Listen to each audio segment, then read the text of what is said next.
Good evening, campers, dreamers, and babysitters. And yes, got a report on some rumors at the moment. These are rumors. Got to put that out there because I know some people will take this as fact. But I feel like enough people have been putting their 2 cents into the jar, I guess you could say, on this one.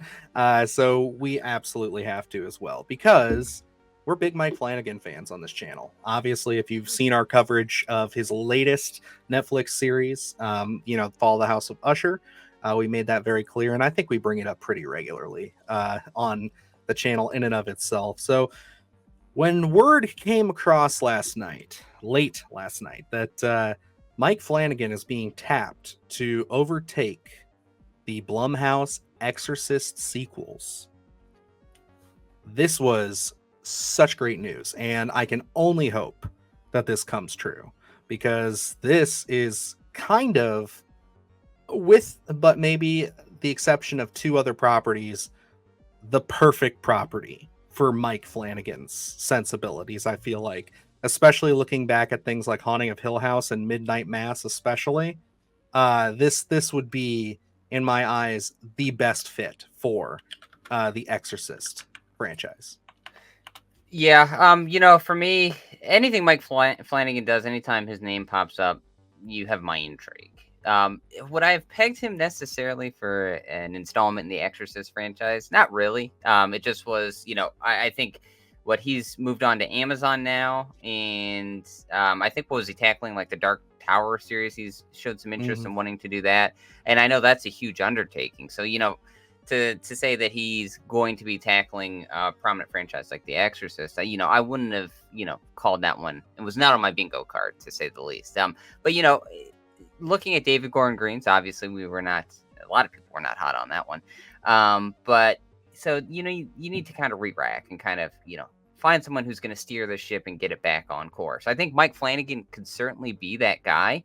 When you look at things like Midnight Mass, Ouija, Origin of Evil, those types of films, they kind of they're not necessarily verbatim how The Exorcist would feel, but they have those vibes. He can kind of intertwine when we talk about religious horror, possession films, things like that. And they're a hard sell, certainly for me. I know at times they can be for you, Dylan. But everything that Mike Flanagan does when he dives into those supernatural elements, Midnight Mass primarily, we have that religious undertone there. It's done very well. It's very captivating. It's fresh. It feels like something where just with a few sentences of dialogue, he hooks you. So, would I have said, hey, Mike Flanagan, go do The Exorcist? Probably not. I do like his, more original takes on things with less established franchises like this. But, he's probably someone that is probably the best fit to get this thing back on track. Absolutely. And yeah, that's kind of where my head was at last night, at least when I first had this come across the bow. But there has been a little bit more information that dropped this morning, kind of picking some things up to where these, again, are rumors. This is a rumor from the guy, Jeff Snyder. He is somebody who's, pretty correct most of the time. I mean, he doesn't get every thing report correct, but he is definitely trustworthy. He's had enough wins under his belt that I think everybody in the movie space can kind of say, there is a strong likelihood that this is happening. And one of the things that was reported this morning was initially the plan was to have Mike Flanagan come on and, take on Deceiver and whatever the third Exorcist sequel was supposed to be, going off of Exorcist Believer. Now, apparently, the talks have shifted to him completely starting from scratch and doing two, if not three, Exorcist movies, to continue this on, or at least shepherding the other two sequels. But he's at least in talks to do one film, and it's going to be a complete restart for him entirely. So he's not going to be going off of what we established with Exorcist Believer. And that's probably the best action to take, I think, just because of some of the questionable decisions they did in Believer and that leaving a sour taste in a lot of people's mouth. For us, it's probably like, Scream and What Happened to Dewey. where it's like, it didn't really hit for us, and it's such a prominent character. Whereas I think this best action's probably just to start from scratch. Let's re-rack and kind of, hey, we're in so many stops and restarts with so many different franchises, and we ignore so many different installments.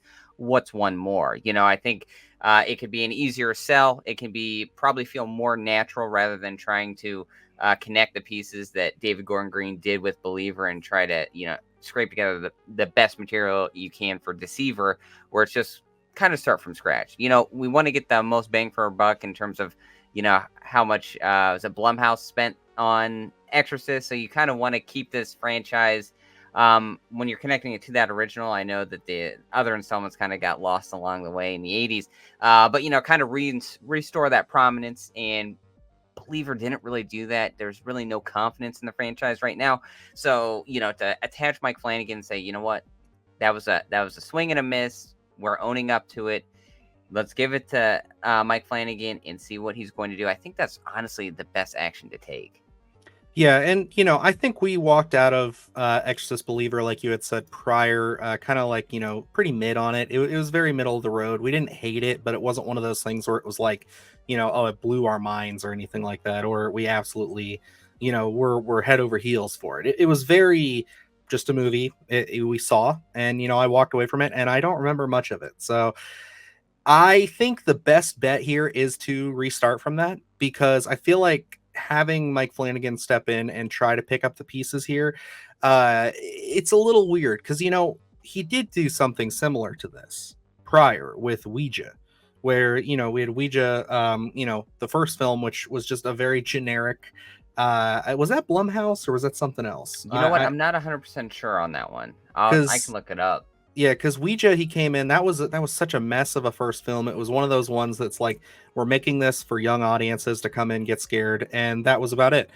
But there was no grit to it, no energy. And he came in with that sequel and absolutely added so much energy. It was a prequel, actually, and again, it didn't like go directly off of that first film. It kind of established its own thing going on there, and I think that's the best part about it. So the route that I could see Mike Flanagan taking with this is to make this like it can have the title The Exorcist, but it's totally its own thing. Don't rely too heavy on legacy characters. I feel like that was one of the big things that kneecapped himself, which was David Gordon Green, because you come into a franchise like Halloween with legacy characters out the wazoo, and you know what, that is a franchise that, yes, it makes sense to want to see Sheriff Brackett, to want to see some of these other characters that we haven't seen in 40 years. I get that. Exorcist, to me, just it never feels like we need to go back and see Reagan. Exorcist 2, I have not seen it. Our buddy Evan has a great video on it. But Exorcist 3, you only see a couple of the side characters in that film. And that's all you get. I don't think that we need to necessarily see Ellen Bernstein and Reagan. I think that we can literally just tell a story that is religious, paranormal horror through the eyes of Mike Flanagan, and it ties into the same universe, but is telling a different, broader story. And I think that's the best way that you go with it. At most, maybe they mention that, oh, there was an event that happened with a girl years ago. It's very similar to this. That's all you have to do. But keep it focused on new characters, a new interesting story. Give us a different route to go rather than just legacy characters, stuff you've seen before, and callbacks. Don't do that. And looking at the original Exorcist and building off of that, it's such a broad story that, if you're not connecting so many pieces and getting hung up on the ceremony of, well, this is a direct sequel, so we have to have these returning characters so we get some sort of closure, you can play in such a wide range of space and, make this feel organic. Well, as soon as David Gordon Green had left the Exorcist franchise and, everyone started spitballing of who could be next. We talked about When Evil Lurks, Mm-hmm. You've seen Late Night with the Devil, these kind of possession films that can work in that space, that can be these broad stories that don't necessarily need verbatim that kind of same beats that the original had, and they could just be about these instances. We can go at any time, any place. We don't have to bring back any returning characters. It could just be about telling a story. Origin of Evil, I think, was interesting enough where it's just like, different time period. We're just telling our own story. It's just kind of got that same name, and it's attached just by that, by nothing else. And I think, that's the best course to go here, where it's just kind of find a great singular story. We'll call it The Exorcist, whatever, and we'll just do a possession film where you can tie in that religious themes as well, and just just focus on that deep rooted story. And if you want to hook that into a trilogy, by all means. If you have that story and you think there's enough there, go for it. But if you just want to do that single installment where it just hangs your hat on a great possession style film, I think that's the best way to go. Absolutely. And I really think that's the route they will take. I have a very hard time seeing Mike Flanagan getting again hung up on legacy characters, doing everything he can to bring back Ellen Bernstein and Reagan, and making that the whole like selling point like they did with Believer here. And I feel like Blumhouse hopefully will have learned their lesson with kind of trying to entice somebody like a Mike Flanagan to come on board for this. And I think we should also mention this isn't the only news that Mike Flanagan had this week that's also been pretty significant in the horror space, is the fact that he's actually signed on as an executive producer for Stuckman's film Shelby Oaks, which, again, another independent, more original property that he's attached himself to. So it's been a big week for him. And for this, if you would have told me that was the big news, that's exciting. Obviously, you and I are fans of Stuckman. We've seen a lot of his stuff, and we definitely take from him as a reviewer as inspiration over the years. But the fact that, he's kind of starting to spread his wings a bit more. And, I know he's produced other stuff, but the fact that he's getting more public about it, and now he's stepping into a big franchise like this, because obviously he did the Shining sequel. That was what it was. That was honestly at the time, I feel like, the final test for Mike Flanagan with audiences to be like, okay, this guy's legit. And I know Luke and I differ very heavy on that. Maybe you guys don't know that yet, but there we have some opinions that differ on that, which we'll have to dive into. But I think, like, for the most part, that film worked for people. And I think like his series have all worked for people. So now that he's kind of stepping into the ring of, I'm going to handle a big property like this, I'm executive producing independent films for creators like Stuckman, I really think that we're about to see the next era of Mike Flanagan here, where he is going to kind of establish himself as, if not the biggest fish in the pond, one of the all-time biggest fish in the horror pond in the modern day. I know that's a big claim, but I feel like it's almost serendipitous these two things happened. Yeah. Well, I don't know necessarily if it's a big claim. I guess it could be, but it's not out of line. How deep rooted he's been in the horror space with so many prominent properties. Hush came out. It was pretty much overlooked. Because he didn't have that name at that moment. Then Haunting a Hill House came out, and that one, there are so many rumblings just with general audiences to say, hey, have you seen this? And then by the time we had just checked out Fall House of Usher, it was, there was buzz, new Mike Flanagan property coming out. Absolutely. Everybody was ready to watch it. Yeah, that trajectory, I agree with Dr. Sleep in terms of, it's a big budget flick. It's tied to The Shining.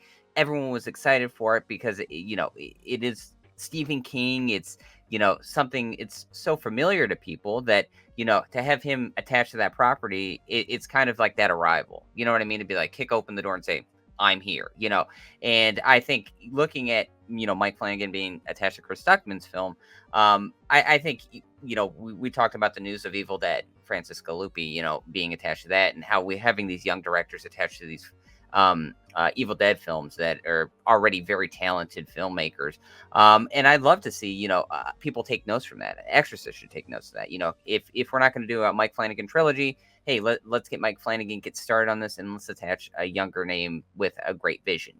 I think that could be interesting as well. But yeah, I think Mike Flanagan, major player in the horror space, and I think having him attached to The Exorcist, there was already kind of that intrigue when David Gordon Green exited. But now that his name rumbles in the discussion here, I think it's getting people more excited. I think people are going to be like, oh, well, I want to see Mike Flanagan's take on The Exorcist. So yeah, we don't know if it's confirmed. It's just rumor and innuendo at this point. But if this does get confirmed, I think there's going to be major intrigue for that next Exorcist installment. Absolutely. This will, I think, turn the ship around as far as everybody's like, okay, we'll give Exorcist another shot. We'll do it again. Because again, not to extend this conversation beyond anything more than it already has been, but after Believer, there were a lot of people who just said, I don't even care. I don't need the other ones. I think you and I were on the fence of, we'll see another one, but like, I know what to expect. You know what I mean? Like, we'll see it for the channel. But like, I am now on the side of, as long as this gets confirmed and this is what's happening, I am more excited in it, especially if it's a fresh new take and we're not just picking right up after Believer. If he's able to tell his own story, I'm all on board. Let's do it. Let's make it happen. And I have more than enough confidence and energy to say, hey, at least we'll get a good Blumhouse movie for the first time in a while, right? I'm excited to see that. Night Swim? Oh, the best movie of the year. Love that movie. I watch it 24/7. Me and Stephen King, we got a watch party coming up soon. So talk about how good that movie is. I love you, Stephen. I'm sorry. But I'm excited for this. And hey, you know what? Stuckman, I saw his video where he was talking about getting Mike Flanagan on board and everything for Shelby Oaks. He says that he's going to be announcing some stuff about his next feature, Exorcist 2. There you go. He's going to be following up Mike Flanagan's Exorcist film. That's what's going to happen. So I'm calling it now. If it happens, everybody in the comments owes me $1. There it is. Mike Flanagan's attached. Chris Stuckman's doing the next installment. You heard it here first. Yep, heard it here first, guys. All righty. Other than that, guys, let us know down below. Are you excited about this news? Is this something that you felt is a little too safe, maybe a little boring? I saw some of those comments, but for the most part, it's been very positive. Or are you guys as refreshed as we are and crossing your fingers that we get the confirmation here soon? Other than that, we got a lot of great stuff up on the channel now and a lot more to come. So until next time, I am Dylan Newell. And I'm Luke Janesco. And remember, stay scared. Do the hard shit, gonna do it live. Cause Splattercast kick it every day they live. Splattercast, gonna slash your ass. Splattercast, gonna slash your ass. Splattercast, gonna slash your ass. Splattercast, gonna slash your ass. Splattercast, gonna slash your ass. Splattercast, gonna slash your ass. Splattercast, gonna slash your ass.